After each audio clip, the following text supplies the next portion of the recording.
What is up, and welcome to the Red and Bold Show. We are thrilled to have you here. We're thrilled to be celebrating two consecutive wins by your San Francisco 49ers. It's been a while since that's happened. First time it's happened this season. In fact, I'm your host, Marc Adams. You can find me at 49ers Camelot, and I'm joined by my co-host, Anthony Robertson. You can find him at 49ers Cutback. What's going on, Ant? Not much. This week has been interesting. You come away with a big win. And there's still a lot of negativity attached to that big win, and I think a lot of it's perspective. And people are really looking at the 49ers and saying, "Hey, I thought these guys were going to be a lot better, that they were going to win a lot more football games." And so now even the tough wins don't seem like they're good enough. And I think that it's a little bit, frustrating for some, and for others, they get it. And I think that there's a lot of good and bad in this football game. But one thing I think is interesting is for the 49ers, as far as a lot of people, as far as the national media are talking about, is the 49ers struggled, but barely won. But if you look at the Chiefs, they just find ways to win. If you look at the Detroit Lions, even though they played terrible, they just find ways to win. It's an interesting narrative that's going on. I think if the 49ers play a little bit better over the next few weeks, maybe that narrative will shift to they just find ways to win. But right now, that's kind of where we're sitting. Yeah, I've always felt like there is definitely an East Coast bias especially with the NFL. To me, a win is a win. When I did the Roger Craig thing, the Hall of Fame thing, I interviewed several former 49ers. Brent Jones brought up the East Coast bias thing. So I asked Steve Young what he thought about it, and he said, there is an East Coast bias, but I think it's unintentional. And what he was saying was that when the East Coast teams or the Dallas Cowboys play their games, everybody's watching. But by the time the 49ers and the West Coast teams play, it's later and not as many people are tuned in. That makes sense, but I'm still going to say that it's intentional. I don't know why, but sometimes it feels like the NFL is against the 49ers. I'm sure that's not true, but it does feel like that sometimes, especially national media. Yeah, it does. I think it's always interesting. You kind of get on these waves. Sometimes you get a lot of pro 49ers talk, and they're just kind of like stuck in that very pro. And then you look, and then all of a sudden it stays on a negative streak. And I think the 49ers are kind of used to this at this point from the national media. And if I was the 49ers, I would use that as motivation. Oh, no one believes in us. Everyone thinks that we're not that team. Okay, let's use that to our advantage. And I think they've done a good job through the years that Kyle Shanahan's been there about turning things into ways to kind of motivate themselves. And they need a little bit of motivation right now. A lot of people have said it looked like they were sleepwalking through part of this season. Well, there's no sleepwalking now. You know where you're at. You know what you have to do. I thought they played hard throughout the entire game. Even when they were struggling on that last drive on defense, it wasn't for lack of effort. It was just mistakes. They were running around trying to make plays. So in that regard, we're looking at a team that's still trying to do whatever they can to win. I think that's at least promising for the second half of the season, which is now 8 games left. Yeah, it's interesting. They were making a lot of mistakes on that final drive, and we'll get into that. I want to start off by talking about a decision that the 49ers made yesterday, and that's extending Deommodore Lenoir 5 years he gets. And so we've been calling for this. We love Demo and want to see him stay here long term. I've doubted that they would be able to keep Lenoir and Mooney Ward. Maybe with some of what Ward has gone through this year, not so much in losing a child, but just not playing at his normal standard level. Maybe they can find a way to keep him as well, but I don't know that they're going to, because Renardo Green is playing really well. But what did you think about them extending Deommodore Lenoir? Yeah, I really liked it. I mean, you needed to get it done before the offseason, because if you get him out on the open market, who knows what someone might be willing to pay him. A team like Carolina or somebody that has tons of money to spend, and they're just a bad football team, they might overpay him. I think this easily could have been $20 million a year, and the 49ers get him for 18.4. I think they feel very confident and comfortable with this contract. I think Deommodore Lenoir gets paid for what he's been doing on the field, and he's been playing so well over the last couple of years. But the versatility of Deommodore Lenoir to play inside at nickel and play outside has proved to be very important for the 49ers defense moving forward. And you brought up Renardo Green. Renardo Green's a big reason why the 49ers can make a decision to go with Deommodore Lenoir, because now Green can slide in as that second cornerback, and then it's just about finding the third cornerback. And the 49ers proved this season you can do that. Number one, you can bring in players like Isaac Yedem and Rock Yassin. They've both done okay. But also, you can go ahead and draft another player. It seems like the 49ers are starting to hit on some of their cornerback draft picks. And if you're starting to kind of figure out what type of player you need within the system, and somebody's really figuring out how to scout these guys, then you've got to like the fact that you're probably going to be able to get another one in the next couple of drafts that plugs in, and then you're three solid again. So 49ers do a good job financially. This is responsible, and you lock up one of the best players on your defense. I love this. Deommodore Lenoir is the perfect 49er attitude-wise, and he plays really hard, and he's been dependable and durable, which I love. Yeah, I love that guy. David in the chat says, best DB room we've had in a very long time. And not only that, it's a really young DB room. When you talk about Malik Mustafa and Jair Brown, Renardo Green, Deommodore Lenoir, this is a young group. And I like where they're at with them because I think that this group can be good for a while. I don't know what's going to happen with Talanoa Hufanga. I doubt he's going to be brought back after this season. Just because it seems like they like Mustafa and Brown. But if they decide that Jair Brown's not what they want, then maybe they bring Hufanga back. But I like what I've seen from this young group of defensive backs.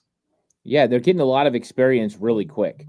Malik Mustafa, we see him improve every single week. And with a guy like Renardo Green, there hasn't been an improvement every week. He's just played so good every single week. I mean, this week, he still was the best cover guy on the 49ers, and that's even with him giving up 4 catches, but they're all catches underneath. He's making tackles. He's playing the run really well. So, yeah, the 49ers got to feel really comfortable with the secondary. I think there is still a decision to be made about Jair Brown. I don't think he's played well enough for the 49ers to say, you know what, we're going to start him next year. I think he's still got 8 games and probably a playoff push if they make it there to prove that he is that second safety. And if he doesn't, they might turn to Talanoa Hufanga. I don't know what Hufanga's market's going to look like when he hits free agency, especially if he doesn't come back from the injury. But there is going to be a market for him. The only thing that's very big is the safety market in free agency is huge. Guys like Budda Baker are going to be available in free agency. So maybe Hufanga would come back for a little bit cheaper, but the 49ers are going to make a decision on him and Jair Brown here pretty soon this season. Yeah. Let's talk about that Tampa game. Hit some of the highlights, some of the lowlights. A low light that became a highlight was Brock Purdy. Early in the game, his throws were off. I don't know what was going on with him early. He seemed to be high on everything that he was throwing. There was that really great catch by George Kittle where he had to go way up and kind of tipped it to himself. But as the game went on, Purdy turned it around. I mean, and he was great, especially in the fourth quarter. I know that you're not a quarterback guru, but did you see any changes from that first half to the second half, maybe with his mechanics or anything like that? Or was it just simply he started to settle in and throw better passes? Yeah, it was interesting. Over on Patreon, I do my film breakdowns, and going through the first half, I was looking for mechanic issues. I was looking for, his foot not being in the right direction, or maybe overextending, or doing something, getting his elbow underneath the football, something to prove why the ball was elevated or why he was missing those throws. I really didn't see it. So I just think he was a little off. Maybe he was just a little off target, a little out of sorts, maybe a lot to think about with what he was going to see from that defense. And I think once we saw him settle in and really understand what that defense was trying to do to him, that's when he really started hitting and firing on all cylinders. And I like the fact that it went back to the yak attack. It was getting the ball into Christian McCaffrey and Ricky Pearsall and Debo's hands and letting them create after the catch. And we got a big one from George Kittle, a big one from Juwan. It was all hands on deck, and the yak attack was back. And I think that's really important, especially with the way teams have been trying to blitz the 49ers. Todd Bowles had actually been being mild on the blitz the 2 games before this. Then he goes all out and brings over 60% blitzes against Brock Purdy. And I felt like he handled it really well. He got the ball out where he was supposed to. So, yeah, it was a little jitters, I think, early on in this game. And once he settled in, he looked really good. He did still miss some key throws. Should have had George Kittle in the end zone for another touchdown, and he missed on that. So it wasn't perfect, but it was a lot of good from Brock Purdy. Yeah. It was interesting late in the game when Moody missed his third field goal, and Deebo Samuel says something to him on the sidelines. I think they said that he said, lock, what was it? Lock in. Lock in, yeah. And Tabor Pepper took exception to that. It's been kind of funny listening to people because you have some on the side of, hey, you never go call out your teammate like that. I heard a father and son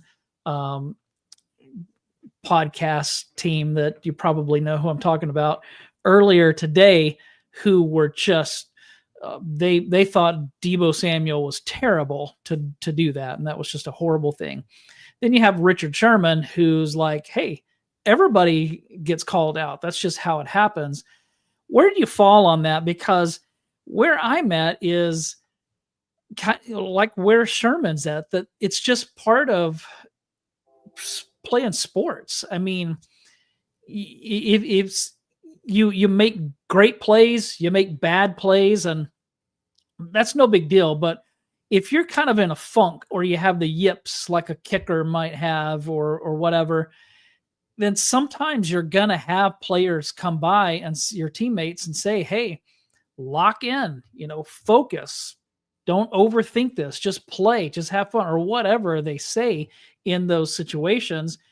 And so I think that it's silly for Tabor Pepper to get irate over, unless Deebo didn't say that. I think that if he says, Moody, you suck, I hope that you die tonight, then that's bad. And so I can see a teammate stepping in and saying, whoa, this is uncalled for. But if all he said is lock in or focus or stop overthinking this or make your freaking kicks, whatever it was he said, I don't see any problem with that. I think what you actually got is two guys with the best intentions. You got Deebo Samuel trying to get his teammate to lock in. He just missed his, third field goal consecutively. And it's like, dude, you gotta make this. So he's telling him lock in. This is something that Kyle Shanahan and the offensive players look at each other when they miss a catch or a big run, and they say, hey, lock in. And so he's a captain of this football team. And that's what he's trying to do. And Tabor Pepper's trying to defend this guy because he knows how difficult it is to be a specialist and to kind of be on the outside. They're definitely treated different than the other players on the team. Yeah. They stretch a little bit, they drink some water, they kick a couple times, a few snaps, and then that's it. And so it is a little bit different. And I think that both guys were meaning good. The problem is when you've got the type of game that you got going on and the stress levels are up and everyone is wanting to win and you're starting to feel that, you're going to get those types of attitudes coming out. And Deebo Samuel didn't like the fact that Tabor Pepper came at him. And I think that this is a situation where maybe Tabor Pepper could have addressed it a little bit different. He doesn't have to yell at Deebo. When Deebo says locked in, he could have stepped over to him and said, hey, Deebo, don't come at our guy like that. Let's do this later. But I don't think that there was ill will. Now, I don't like Deebo hitting him in the throat. I don't like that part of it. Right. In the moment, though, as a fan, I was like, all right, let's go. Get on this special teams because they're struggling right now. And maybe they need a kick in the pants. But I will say this type of thing, the aggressiveness between teammates is not uncommon. It's not uncommon for coaches to go at it a little bit, especially over the headsets. There were lots of times where I got frustrated with my coaches or coaches got frustrated with me, and we would have it out a little bit, conversations. There were players that would get frustrated with each other and get at each other. This is normal football. If you don't see passion on the sidelines, that's when you got to get worried. I'm actually okay with it. Hey, I'm like, maybe this will get something going. These guys will get fired up. At least we know that both sides have passion. They care about each other and they want to go out and win. So overall, I didn't have a problem with it. I just think that it's going to get blown out of proportion because that's just what happens.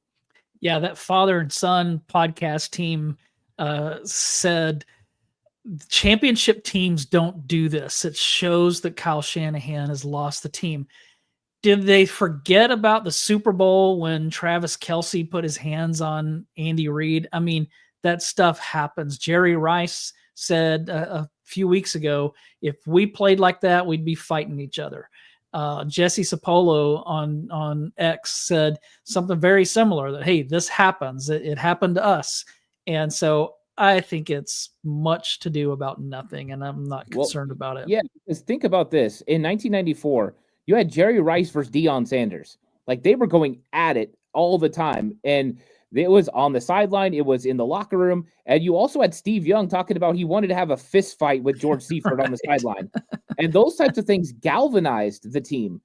So this stuff happens. And I know that this team is not that 1994 team. And then, it's not Steve Young. I get all that. But to say that this isn't something that happens, or that you don't win a Super Bowl when this happens, would just be nothing further from the truth. This happens a lot. Yeah, and that's just part of it. I don't have an issue with it. I want to get your thoughts on some key plays from last Sunday. First, I want to see what you thought about Ricky Pearsall's first NFL touchdown. It was a big one. It was an important one, and was really happy to see him score on that play. Yeah, it was a great play. First off, they got a good coverage to be able to take advantage of, but we got a great route from Ricky Pearsall. He did a good job of creating a little bit of horizontal space for himself with his initial out on the route, where he got a little separation working his way out. Then he got vertical, and that's what really got Antoine Winfield to flip his hips and kind of roll over, thinking he was going to run a vertical before he snapped it off. And it was coupled by a great job by Brock Purdy recognizing the coverage and then looking Winfield off. So you had Pearsall doing the right route and Brock Purdy giving him the thought it was going to be a deep vertical. Then he rips it on the inside on the dig route, and Brock Purdy put it on him. Perfect throw in a tight window, and he takes it to the house. And I love the speed, that element of quick transition from catch to run. Those are the things that they draft for, and we saw it there. And then Ricky finishes it off. I love the finish. Made sure the ball was protected, but got into the end zone.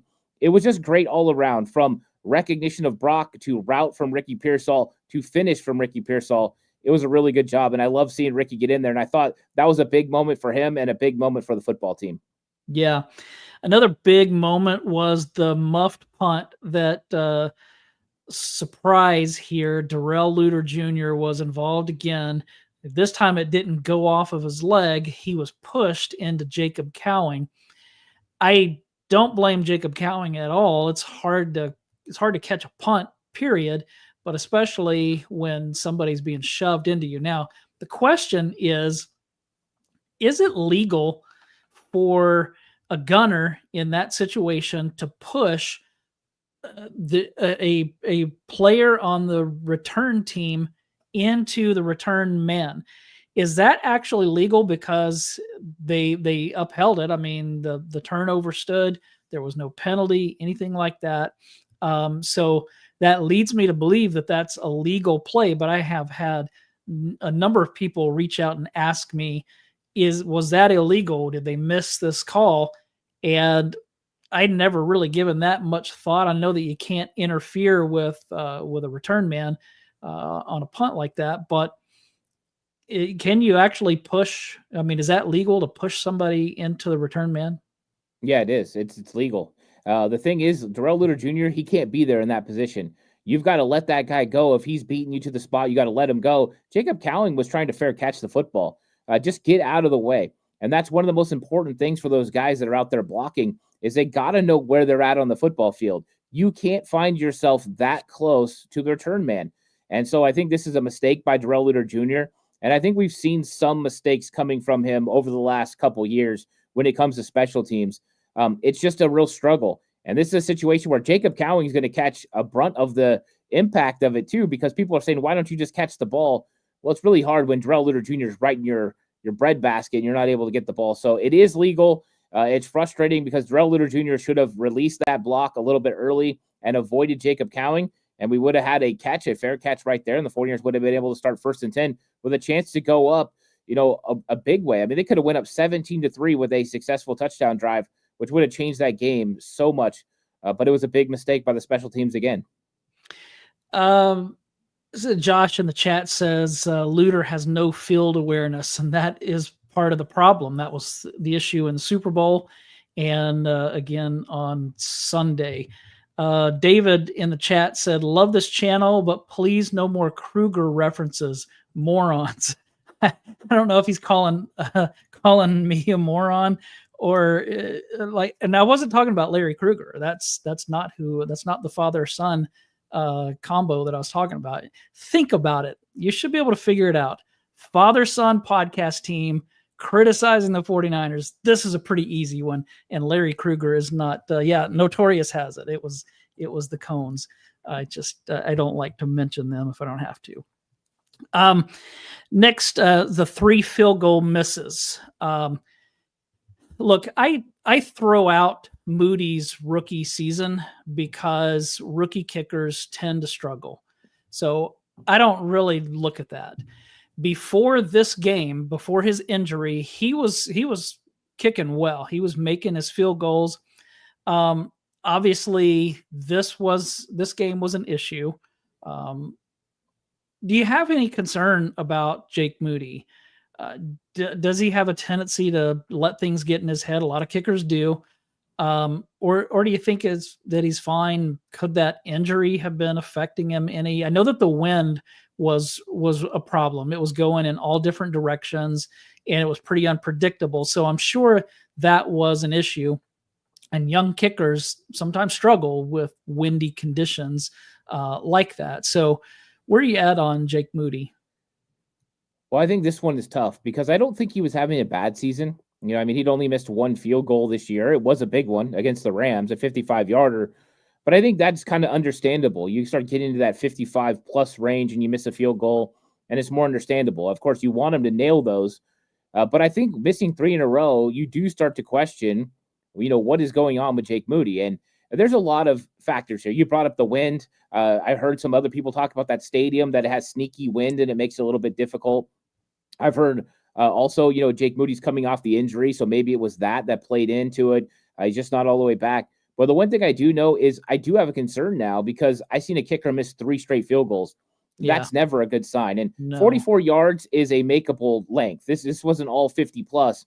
And so that's kind of a little bit stressful because this team needs to be able to count on, not leaving any open frames and cashing in on every scoring opportunity. I do it a lot with bowling. You get the strike with the touchdown, but you can't have open frames. You need those field goals too. And I think that is one thing the 49ers need moving forward, and that's going to be big. We've seen field goal games for the 49ers where they win, and you can't lose. And let's be honest, the Rams game was a loss because of the field goal team.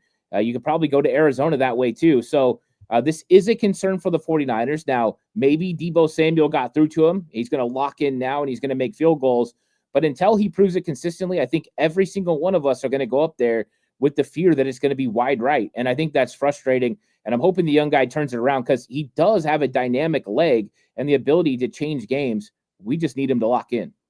Well, and the one that was, I think the second miss was wide left, and it was way wide left. Now, the interesting thing is you had Chase McLaughlin, I think that's his name, on the other side, kicked the field goal that tied the game. That's the guy from 2019 that missed a field goal by like 50 yards. Do you remember that against the Seahawks? And so I just think it's funny that he was making this field goal against the 49ers. It wasn't funny at the time, but it is now. The next big play was the big Purdy pass to Christian McCaffrey. When the pressure was coming, he didn't have time to drop back and set like he wanted to, so he just lofted the ball up. And great job by Brock Purdy, and McCaffrey made an excellent adjustment while he was running, came under it. Big play. That was a huge play, but a really pretty play by both guys. What did you think of that one? It was phenomenal. I mean, you had a guy bearing down on Brock Purdy, and he throws this ball before Christian McCaffrey's even close to uncovering himself on this rail route. And the ball was put up with so much height that it landed in just the right spot. I mean, think about that. Christian McCaffrey did not lose stride. It was a phenomenal anticipated throw by Brock Purdy. I thought he was throwing the ball away when he first threw it. I thought, oh no, he's going to have to throw this one away. And then McCaffrey comes down with it, and McCaffrey nearly makes a move on Winfield to get a touchdown. It was just a great play. And all around, I don't know what happened with the offensive line. I don't know why we had such a huge breakdown and get a guy right up the middle at Brock Purdy. But Brock Purdy, just that playmaking ability to make something happen. And let's be clear, Christian McCaffrey is just something special. Every time he's out there, he amazes me, because how many running backs are going up and finding that ball that high and being able to locate it when it's already almost on him? It was just a phenomenal play by both guys, and a huge moment in the game, because the 49ers capitalized on that drive with a touchdown with a George Kittle toe tap in the back of the end zone. So, I mean, Brock Purdy took it on himself. Christian McCaffrey made a nice play, and that's why we love Brock Purdy as the 49ers quarterback. Yeah, I mean, Jordan Mason was great while he was playing, but McCaffrey is a difference maker for this offense. The thing is, they went back to what they do, which is a lot of those dump off passes. How many times did we see earlier in the season where nobody was open and Brock ran around, where this game, he didn't do that as much. If somebody wasn't open, he dumped it off to McCaffrey, and maybe McCaffrey would get 7 yards or something like that. But hey, now you have 3rd and 3 or 2nd and 3 instead of 2nd and 10 or 3rd and 10, whatever. He's just such a difference maker for this offense. Yeah, I mean, you see Brock Purdy, it felt like he was more comfortable getting the ball to Christian so many times. And what I loved is that some of the things that Christian McCaffrey added were wonderful, because they tried to drop off defensive ends to cover Christian McCaffrey. That might work against Jordan Mason or Isaac Orendo. That doesn't work against Christian McCaffrey. And Brock knows, oh, here's my hots. Boom, I'm going to get it to McCaffrey because of the read on the zone blitz, and you get a first down. Brock Purdy was definitely in command, but you can tell, having his guys out there, having Jawan Jennings that he could count on, having Christian McCaffrey and Debo and George, it was definitely making him feel like he had to carry less weight on his shoulders. And I'd love to see that. But yeah, CMC is huge for this 49ers offense. And taking those checkdowns, taking what's there is so important. That's when the 49ers become close to unstoppable, is when you can take what the defense gives, because those playmakers can get more than what would normally be got by a different player on a different team. Yeah. Then there was the go-ahead touchdown pass from Purdy to Kittle, where Brock Purdy kind of ran around a little bit, directed traffic, and then threw a pass that was perfectly placed. And then Kittle made a great catch, got his feet in bounds. That was a thing of beauty. I don't think that's how Kyle Shanahan drew it up, but it worked, and it was great by both players. Yeah, this is a situation where Todd Bowles wins with the coverage call. He definitely confused them. He double-teamed Christian McCaffrey and took him away in the red zone.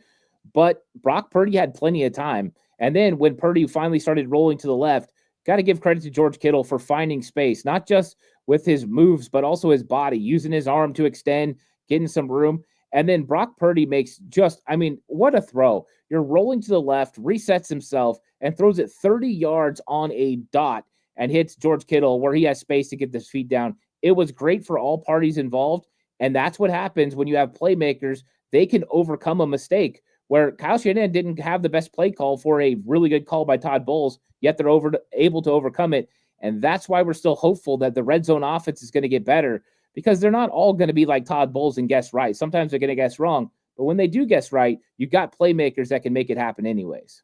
Yeah. The next play I want to get your thoughts on was the sack attempt by Nick Bosa. Great play by Baker Mayfield. That was impressive. But what in the world, Bosa? I think, I don't know if it was Brady that said it. Somebody on the broadcast said something like, I think that Bosa's trying not to get called for a penalty. And so maybe that's why he didn't just pull him down. I was thinking, why didn't he just push? Because, I mean, Baker's already headed that direction. He's got a gimpy toe. Bosa could have just shoved him, and he probably would have gone down, as strong as Bosa is. But that was just a weird play, and I don't know what was going on. Yeah, that was interesting. I thought when Nick Bosa got on him that was going to be a sack and 49ers are going to win this football game. And then he just kept running with him. And I did hear David Lombardi say that Nick Bosa said that he was trying not to get a horse collar. And I didn't see him reach out to the front of the jersey and try to grab it. That didn't work.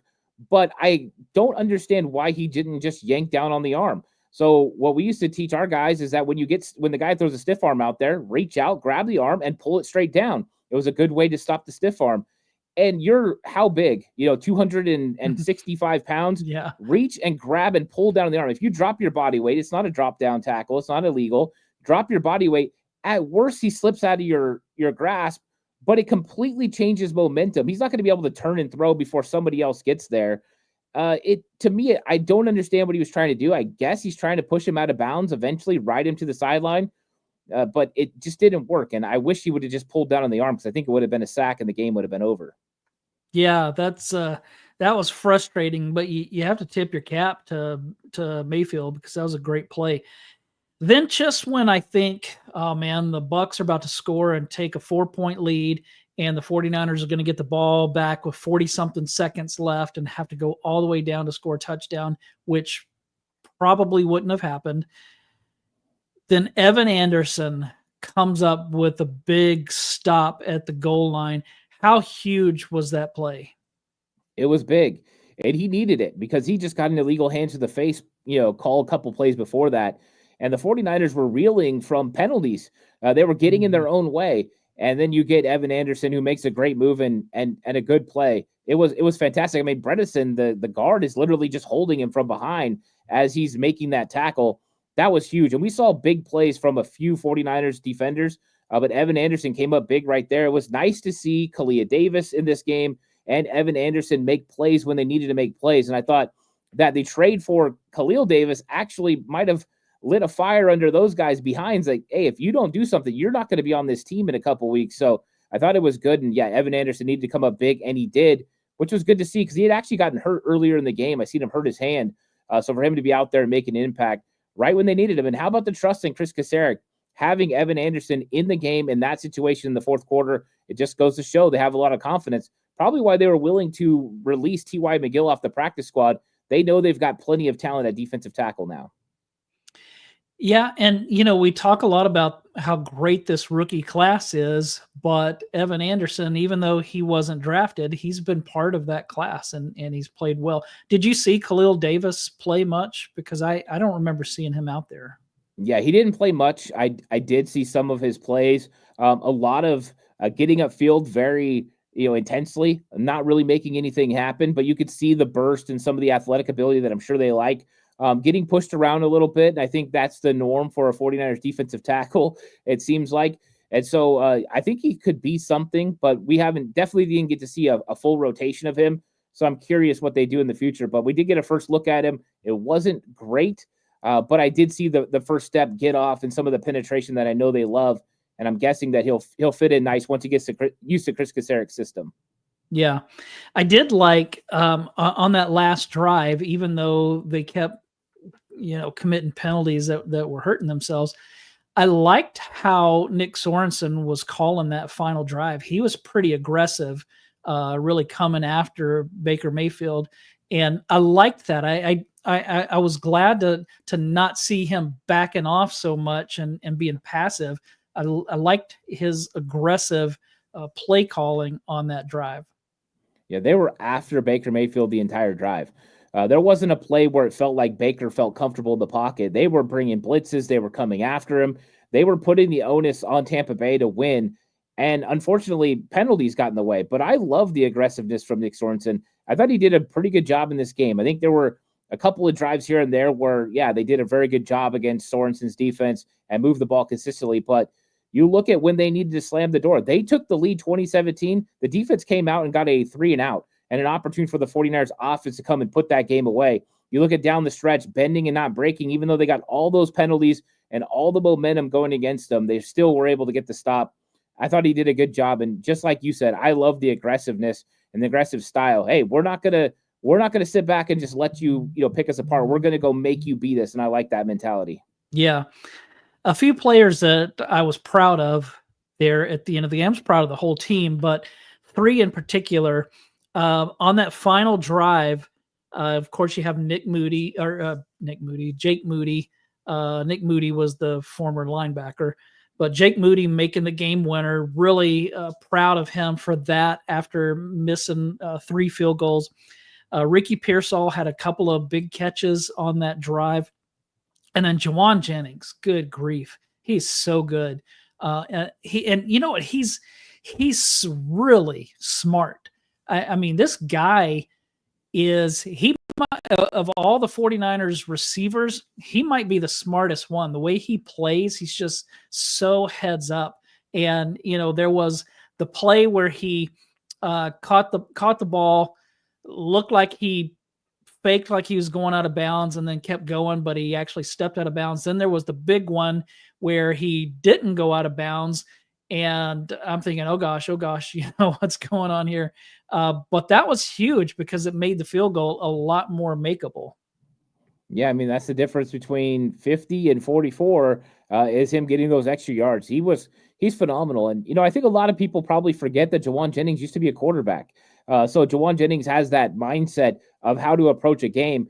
But that's part of the football intelligence that you love about guys like that. And that's why a 4.7, 8 guy who runs a 40 not very fast can find ways to get open because he understands football. He's intelligent. He understands what coverage he's getting, what kind of leverage he needs to create, what kind of separation. All that stuff just plays in his mind. And then you talk about just knowing the moment, knowing what you're supposed to do and going and making something happen. Yeah, I loved it from Juwan Jennings. But you're talking about the guys who needed to step up. You get into that situation, and what's the defense going to do? They're going to try to take away George Kittle, Deebo Samuel, and Christian McCaffrey. Well, who needs to win? Ricky Pearsall and Juwan Jennings. And they won. And I think that's a critical part of this 49ers offense moving forward is pick your poison. You want to take away those three-headed monster, which is probably a good idea.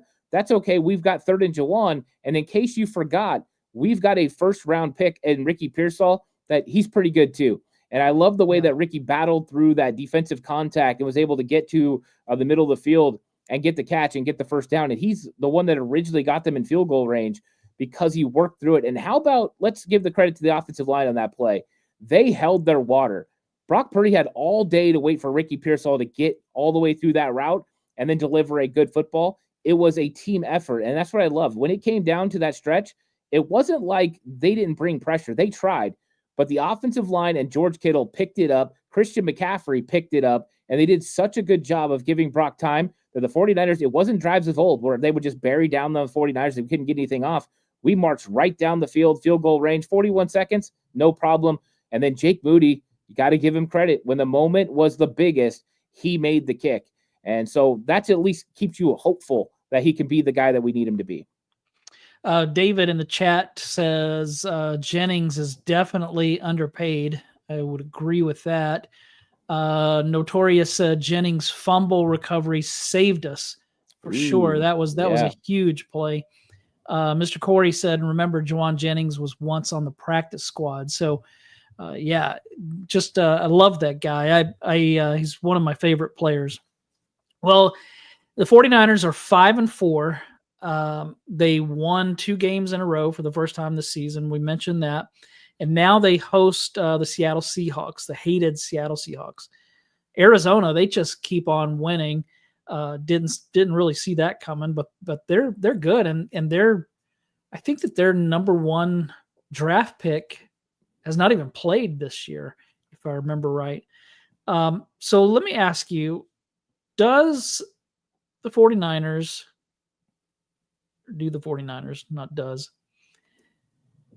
49ers need to sweep the rest of the NFC West to make it to the postseason? Because I feel like if they lose one of those games, that they're not going to make it. Yeah, I do think they need to sweep the NFC West. I think that since they went into their bye week, that's kind of just been the thought process. We got to beat Seattle. We got to beat LA. We got to beat Arizona in week 18. And if you do, you've got a really good chance of winning the NFC West. Now, there's a lot of tough games for the 49ers coming up, not just Seattle this week, but also Green Bay and Buffalo. those are going to be tough games as well that you're going to have to win. And Arizona has a really favorable schedule moving forward. They have a lot of, teams that they can win because, well, they were the fourth best team in the league or in the division last year. So they get an easier schedule. But I think the 49ers are still in control of their own destiny. They just have to go out there and make sure they win football games. And I think a lot of these wildcard teams, too, are kind of coming back a little bit. I don't think we're looking at Green Bay the same way we looked at Green Bay, 3 or 4 weeks ago. I think that's a winnable football game for the 49ers, especially if they can put together 60 minutes, which I think if they put 60 minutes of good football together, I think they could beat anyone.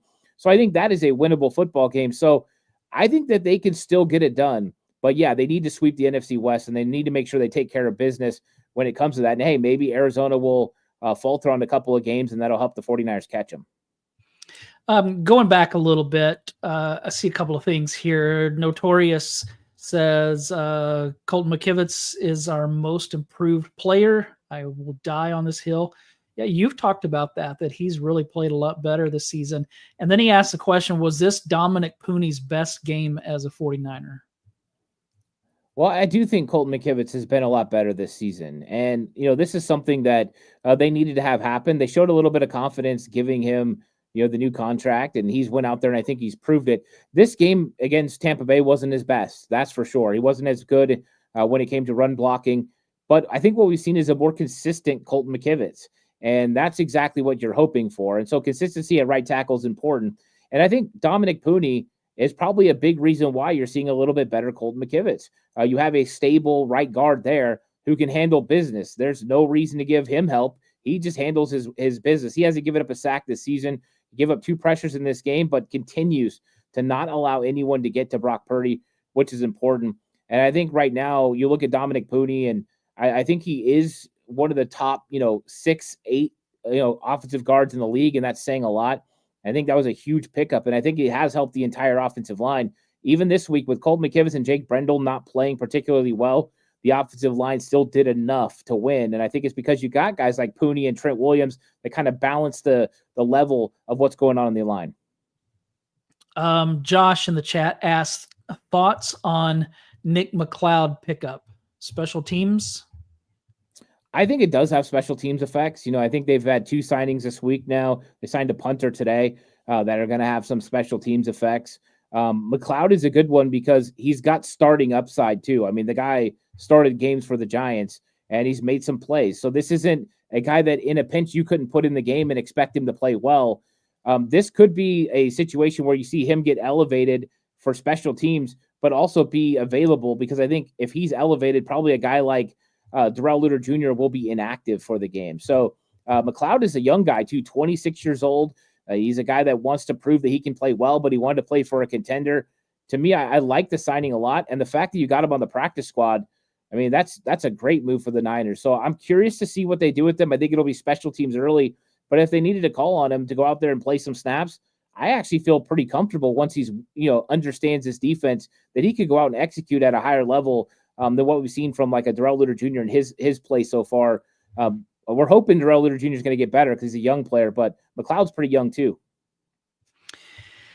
What are you expecting to see with the Seahawks? Is this going to be another 49ers win, or do you think that this is one of those trap games, with they have the Bears down the road, but they also have the Packers and the Bills.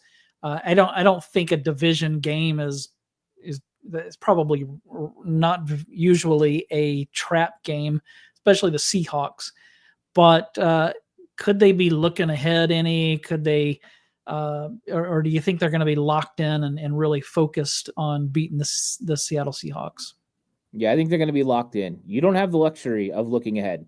When you're a team that's 5-4, that's not something that creeps into your mind. Now, if you were a 1-loss team, you might find yourself looking ahead to Green Bay or looking ahead to Buffalo and saying, hey, those are some big games coming up. But not in this case. Every single game they play is the most important.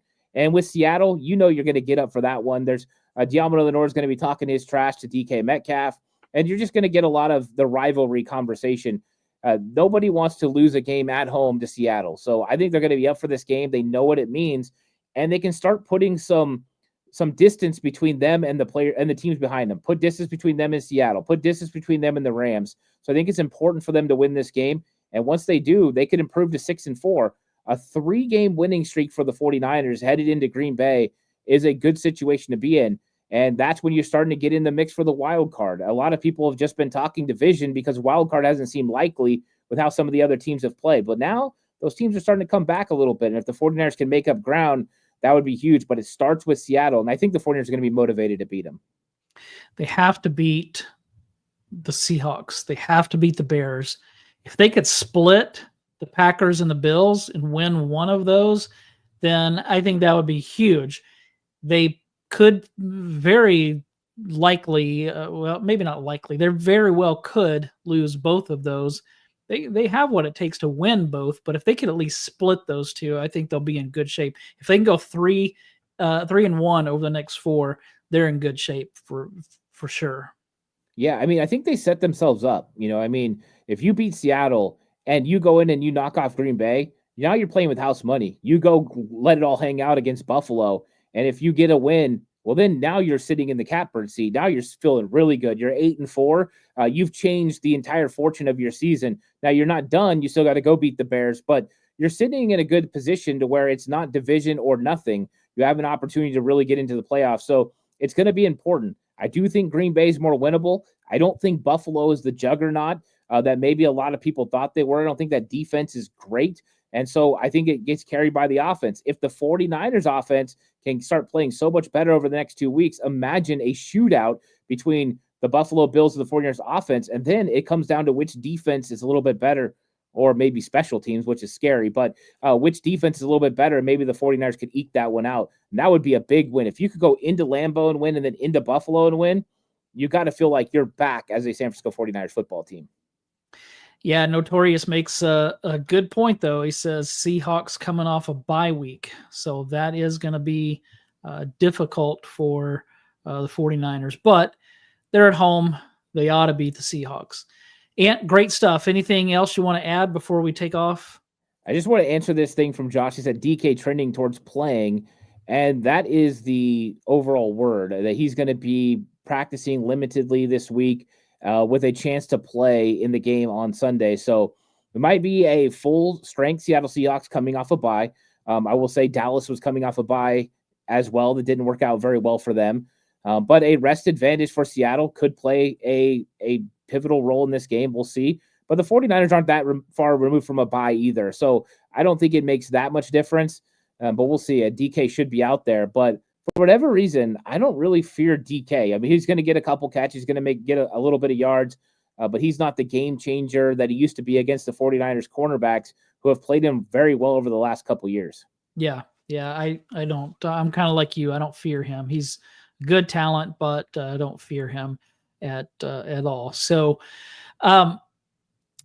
let me get to this last question from Notorious. Did you guys see the Bucs linebacker lay juice out? Is that a sign of Father Time catching up? That's a good question, because I was going to ask you, and I forgot to put this in here. What do you think about having some plays where instead of using Kyle Juszczyk, they bring Jordan Mason in and have McCaffrey and Mason back there? I know that Kyle doesn't really do that. He likes the fullback, but man, if he could get Mason and McCaffrey both on the field at the same time, to me, that seems like, he likes to do that with Debo and McCaffrey, but I think he could also do that in some ways with McCaffrey and Mason. Yeah, I mean, I think that's always a possibility. We've seen him do it a little bit with Elijah Mitchell and Christian McCaffrey in 2022. I don't think that's something he's against if he feels comfortable with Jordan Mason in that. I do think it would make a lot more sense if Jordan Mason was a little bit better when it came to catching the football. I think that's not an avenue that he's the best at, but you could definitely put them in the backfield together, motion Christian McCaffrey out, and still run the ball with Jordan Mason. I think that would be something to do. I don't think that Juice is Father Time is hitting him. I do think he didn't have a great game in this one. And, those are going to happen. Those are some tough battles when you're expected to block linebackers running full speed. I know that's his job, but sometimes they're going to get you. They are NFL players too. But also, when you're blocking defensive ends, we're expecting fullbacks and tight ends to block big defensive ends where they give up weight and size. And for the most part, Juice does a good job, but you can't win them all. And I didn't think it was his best game. I think he would even admit that. But I don't think it's because he's getting too old. I just think it's because it was a tough matchup for him. He didn't execute at the level that he normally does. Great stuff, Ant. Appreciate everybody watching. Thank you so much. And if you would take a minute to like, subscribe, do all that stuff, we would appreciate that for 49ers Camelot and 49ers Cutback. Thanks, everybody, for joining us. We will be back next Wednesday at the same time. We'll see you then.